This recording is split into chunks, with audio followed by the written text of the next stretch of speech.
Hi, welcome to the Recovery Daily podcast. My name is Rachel Abbasi, and I'm a grateful recovering alcoholic and stroke survivor. And I'm in a new location. I'm just in my bedroom, and you might be wondering, those of you who are looking at the video, what those two pictures are above my head. Those are my previous dogs, and my mom created those by sewing material together to make their portraits. So very cute. She has won awards with those, as she should. They're so cute. Anyway, today's starting out better. I know you're wondering. Let's see. I woke up. My Weimaraner made me smile and giggle a little bit. And then right after that, I got just a swarm of nausea and headache and dizziness. And I thought, oh, here we go again. But I went ahead and let the dogs out. And who let the dogs out? Me. And I made some coffee. I came back upstairs and listened to my meeting. About 20 minutes into my sobriety meeting, I decided to share. And the topic was about spiritual living, I think was the topic. But it kind of took a turn a little bit just from people's shares. We started talking a lot about resentments. And what I heard in the meeting, and I always say I heard it rather than what we talked about, simply because what I hear may not be anything close to what people were talking about. It's really how it applied in my life and what I can do with that information today, from what I learned in the meeting. So what I heard was that I need to take ownership of my mood. And that's what I've been trying to do. But what I also heard was I need to stop blaming other things for my mood. So I've talked to you guys over the past several days that I've been feeling poopy. And I'm like, I don't know if it's the medication. I don't know if it's the weather. And most recently, I'm like, maybe it's because I stopped being vegan and started eating not just plant-based food. Maybe it's that. And I wanted to blame something. I've been wanting to blame something for why I've been feeling off. And what I'm doing like looking from the outside in is I'm not taking ownership of my mood. I'm saying, well, this is why. So I have an excuse to feel this way. And so I've been trying a new perspective today, and I've been feeling good for a couple reasons. One, because I'm just assuming that the medication is what's wrong. I'm assuming because it's raining outside. And then I'm starting to assume it's because I stopped being vegan. And none of it matters. None of it matters as to why. It's almost like, why did I have a stroke? I don't know. Nobody will ever know, it sounds like. And although it matters in the respect of I don't want to have another one, and that's how my mood, the cause of my mood does matter because I want to get out of it. But I really need to refocus on what to do about it. And it's not like I haven't been trying to get out of it, but I do find myself focusing more on the fact that I'm in a poopy mood and what is causing me to be in a poopy mood instead of how I'm going to handle today, how I'm going to put one foot in front of the other today. That's one reason that I'm feeling a little bit better today. I'm recording early. Why am I recording early? Because I have more energy and I have some plans. So yesterday, and it's also because I have my voiceover class tonight. That might be why. But one thing that's interesting to me is that the organization called iBug is it's an organization for blind and low vision people. And that's the organization that I'm taking the voiceover class with for my Mac. And what I thought was interesting is that they have movie night. Like, I think it's once a month, they have a iBug movie night. And I thought, okay, cool. How do blind people watch a movie? That's what I was thinking. And so I wanted to attend it last Friday, but I didn't get a chance to. And yes, I assumed it was that they're listening to the movie description, but I didn't know what that's called or how you do it.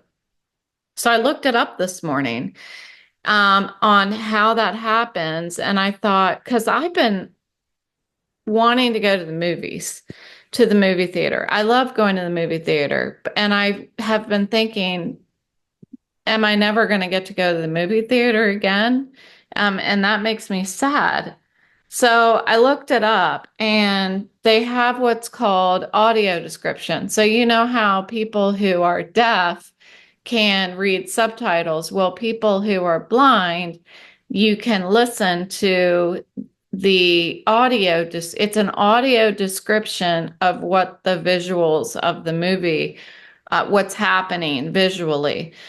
So I went on to see, does my local movie theater have this? And it does. So I thought, just the fact that I have an opportunity to go to the movies makes me feel better. um, yeah, there's like, okay, that means I have to sit with my eyes closed in the movie theater, which makes me feel a little uncomfortable because I want to be aware of my surroundings. So I think I would like to go with somebody to the movie theater, so at least somebody has their eyes open while they're in there watching the movie, and I could enjoy it. I mean, who wants to go to the movies by themselves? I do, actually. And I think my mom goes to the movie theater by herself too, because why not? I go to restaurants by myself too, which I find enjoyable. Anywho, so it's an opportunity to go to the movies. And that means I don't have to think I'm never going to get to go to the movies again. So that's exciting. So today, this afternoon, if I don't run out of afternoon, I'm going to listen to a movie. And I went on Netflix and they do have that audio description option as well. It's not on all movies and TV shows, but there are some. And I don't know what the percentages of Netflix movies that have or have not audio descriptions. But so I'm going to practice it today to see if what it's like. I have a feeling that it'll be fine because I listen to audiobooks all the time.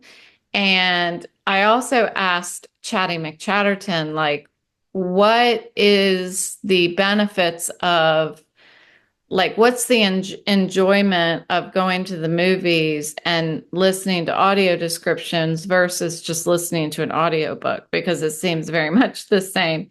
And it said, Chatty, said that it's really the immersive experience. And I get that. It's like when you're sitting in the movie theater, you can feel the sound of the theater. And of course, eat the popcorn and drink Coke. I mean, who doesn't want to do that? And eat Twizzlers. Twizzlers is my go-to candy for movies.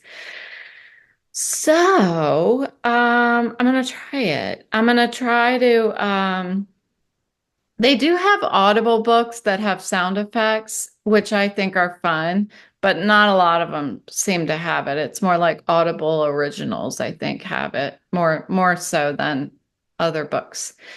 So I'm going to practice it today and I'll let you know how it goes. So, and then I'm going to call my sponsor after I finish recording this.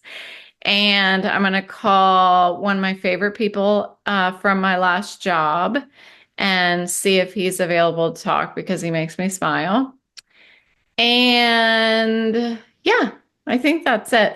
So I want to take responsibility for my mood and how I handle the day. And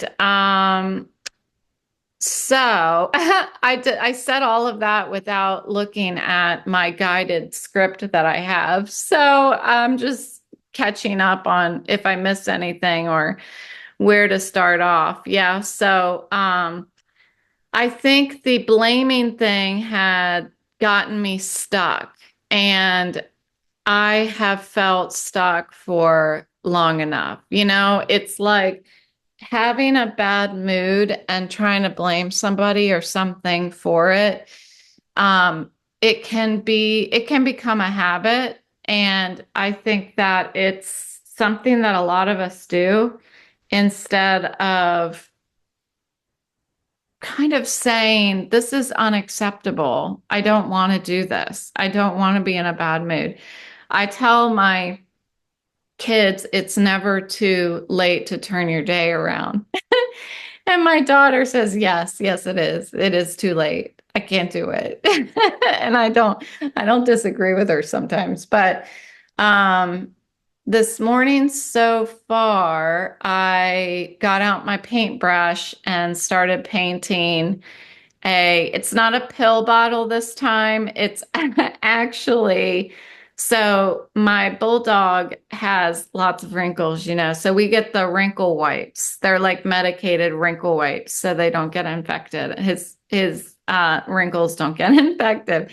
So we used all of the wrinkle wipes. So it's a wrinkle wipe container that was left over, and it's a little bigger than a pill bottle. And I thought that would be a nice size pot. So I'm painting a picture of a woman, a stylish woman walking down the streets of Venice. So we'll see how it turns out. I haven't painted a person yet.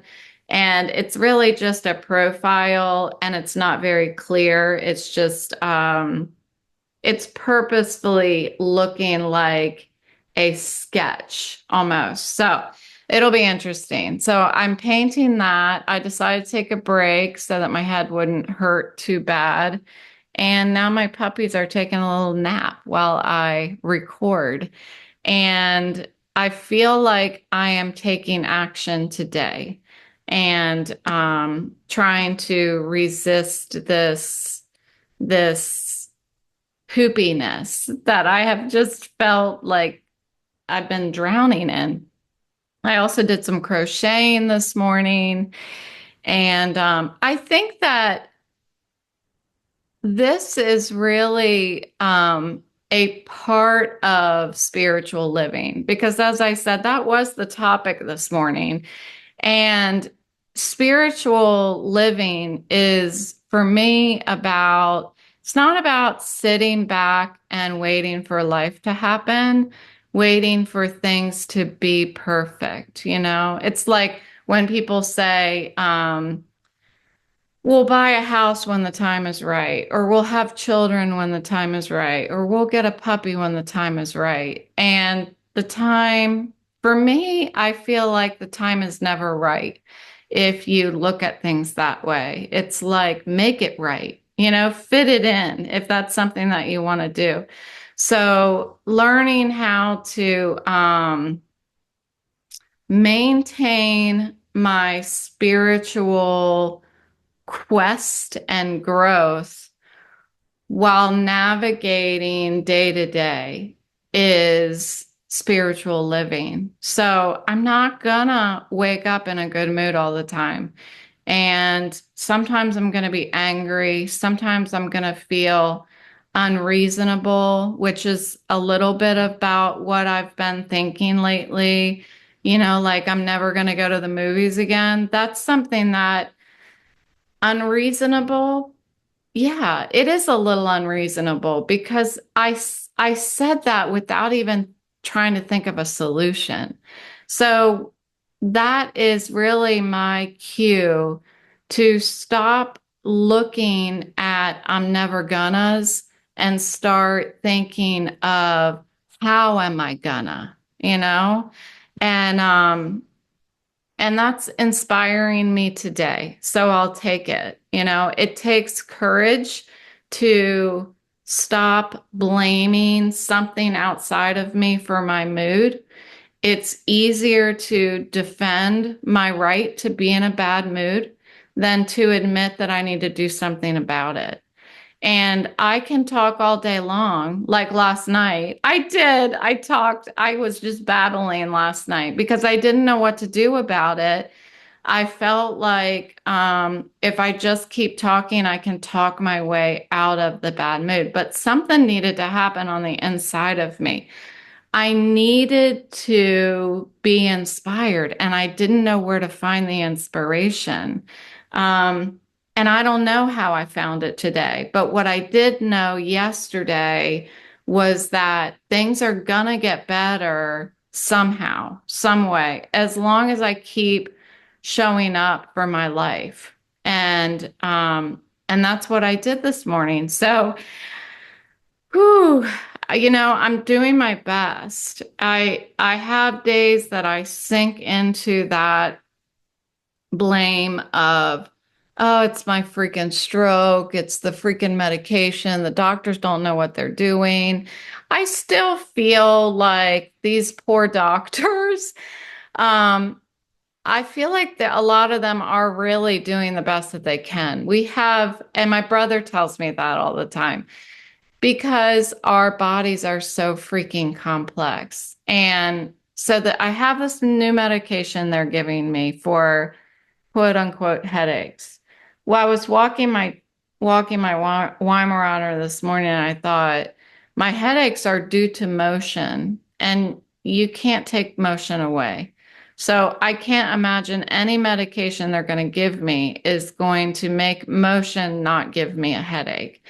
But maybe it was the thing that I finished that thought with this morning. Maybe there is something that can make motion not hurt my head. And so I clearly have a bit of a better attitude this morning. And it's just because I have a solution-based mindset this morning.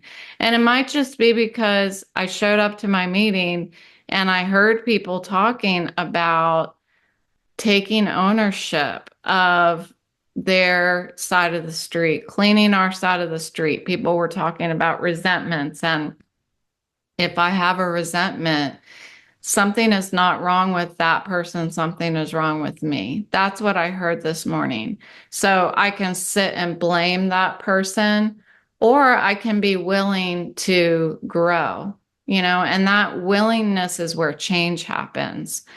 So taking action for me today looks like getting out of bed. It looks like putting on my sneakers and walking my dog, walking another block further than I feel like it. As long as my head is okay, walking a little bit further. And I do have that